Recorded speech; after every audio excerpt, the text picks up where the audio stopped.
नमस्कार। आज हम भारत की क्वांटम दुनिया में हुई एक अहम प्रगति पर बात करने वाले हैं। आईआईटी दिल्ली और डीआरडीओ के वैज्ञानिकों ने मिलकर क्वांटम की डिस्ट्रीब्यूशन मतलब क्यूकेडी का एक सफल प्रदर्शन किया है। हाँ, ये काफी महत्वपूर्ण डेवलपमेंट है। बिल्कुल। अब सवाल ये है कि ये इतना जरूरी क्यों है। देखिए, आज हमारी जितनी भी ऑनलाइन सुरक्षा है, अब सोचिए बैंक खाते, पासवर्ड्स, ये सब एक तरह की गणितीय पहेलियों पर आधारित है, एन्क्रिप्शन जिसे कहते हैं। सही कहा। लेकिन डर ये है कि भविष्य में जो शक्तिशाली क्वांटम कंप्यूटर आएंगे, हाँ वो शायद इन पहेलियों को मिनटों में सुलझा देंगे। जी, और तब मौजूदा सुरक्षा का क्या होगा? वो पूरी तरह से बेकार हो सकती है। बिल्कुल। तो इसीलिए ये क्यूकेडी जैसी चीजें इतनी मायने रखती हैं। हमारी आज की बातचीत का आधार भी एक लेख है जिसका शीर्षक है क्वांटम सुरक्षा में भारत की नई छलांग। तो चलिए इसी में थोड़ा और गहरा उतरते हैं। हाँ जरूर। ये जो प्रदर्शन है आईआईटी दिल्ली और डीआरडीओ का, ये भविष्य में कम्युनिकेशन को सुरक्षित बनाने की दिशा में एक बड़ा कदम है, आप कह सकते हैं। हाँ क्वांटम साइबर सुरक्षा का तो वादा यही है हाँ। कि संचार को इतना सिक्योर बना दो कि उसे हैक करना नामुमकिन हो जाए। मतलब फिजिक्स के नियम ही उसे रोकें, चाहे हैकर के पास कितनी भी ताकत हो। अच्छा, मतलब हैकिंग नामुमकिन। ये कैसे काम करता है? आईआईटी दिल्ली और डीआरडीओ ने असल में क्या करके दिखाया? देखिए, उन्होंने अपने कैंपस में ही 2 पॉइंट्स के बीच करीब 1 किलोमीटर की दूरी पर, 1 किलोमीटर? हाँ, और वो भी बिना किसी तार के, फ्री स्पेस में, मतलब हवा के जरिए। ओह, फ्री स्पेस क्यूकेडी। बिल्कुल। उन्होंने क्वांटम की डिस्ट्रीब्यूशन का सफल प्रदर्शन किया। मतलब आसान शब्दों में कहें तो क्यूकेडी एक ऐसा तरीका है जिससे दो लोग, मान लीजिए स्टेशन ए और स्टेशन बी, वो आपस में एक गुप्त की या चाबी बना सकते हैं एन्क्रिप्शन के लिए। और सबसे खास बात यह है कि अगर कोई तीसरा, कोई हैकर बीच में इस चाबी को पढ़ने या कॉपी करने की कोशिश करता है, तो क्वांटम भौतिकी के जो नियम हैं, उनकी वजह से उस चाबी में फौरन गड़बड़ी आ जाती है, डिस्टर्बेंस पैदा हो जाती है। अच्छा। और दोनों पार्टियों को, ए और बी को, तुरंत पता चल जाता है कि कोई जासूसी कर रहा है। अरे वाह। मतलब सिर्फ पता ही नहीं चलता, वो कोशिश ही की को बदल देती है। हाँ, बिल्कुल। और वो हैकर इससे होने से रोक भी नहीं सकता। ये इसका सबसे बड़ा फायदा है। ये तो कमाल है।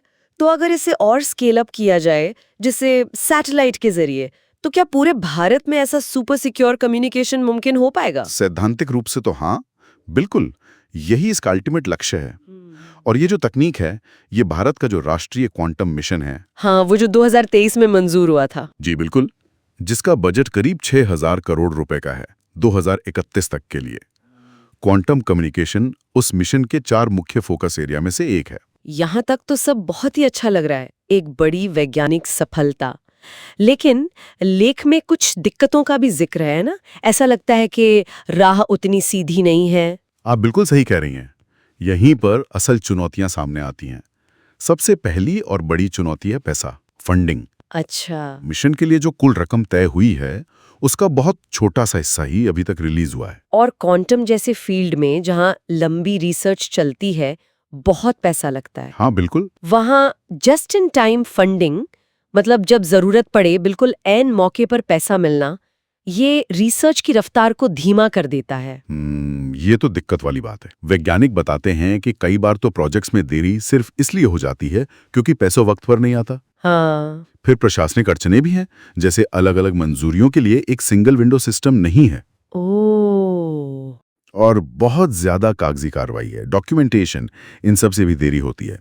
और एक और बात, जो क्वांटम स्टार्टअप्स हैं, उनमें वेंचर कैपिटल का निवेश भी उतना नहीं आ रहा जितनी उम्मीद थी। अच्छा, तो फंडिंग और ब्यूरोक्रेसी की दिक्कतें हैं। लेकिन लेख एक और अहम मुद्दे की तरफ इशारा करता है, वो है विदेशी निर्भरता। क्या हम जरूरी सामान के लिए बाहर के देशों पर निर्भर हैं? हाँ, ये भी एक बहुत बड़ी चुनौती है। कई स्पेशल उपकरण जैसे क्रायोस्टैट्स, ये क्या होते हैं? ये वो मशीनें हैं जो बहुत ही कम तापमान, मतलब लगभग 0 के करीब बनाए रखती हैं। क्वांटम एक्सपेरिमेंट्स के लिए ये जरूरी होते हैं। ओके।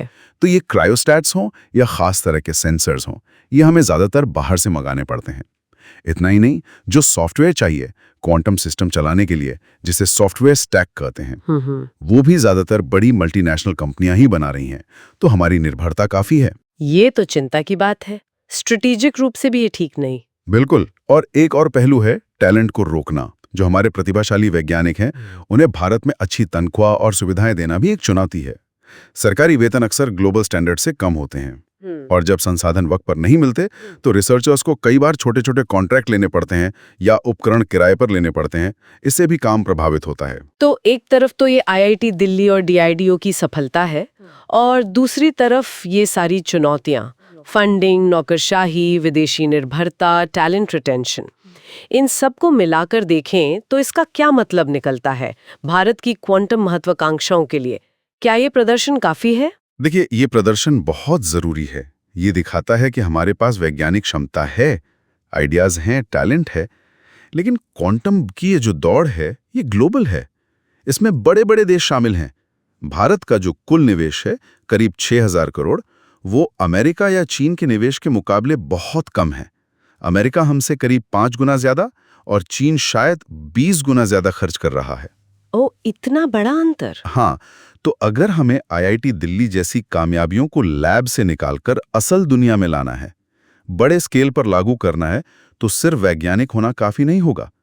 हमें एक पूरा इकोसिस्टम बनाना होगा। इकोसिस्टम मतलब जहां वक्त पर और पर्याप्त पैसा मिले, प्रशासनिक रुकावटें कम हो, स्वदेशी तकनीक बनाने पर जोर हो, टैलेंट को रोका जा सके। कहने का मतलब है सिर्फ वैज्ञानिक और तकनीकी अवसर को मौजूदा इंफ्रास्ट्रक्चर से जोड़ देना काफी नहीं है। एडमिनिस्ट्रेटिव सुधार बहुत जरूरी हैं। तो संक्षेप में कहें तो आईआईटी दिल्ली और डीआरडीओ ने क्वांटम की डिस्ट्रीब्यूशन में एक मील का पत्थर तो हासिल किया है।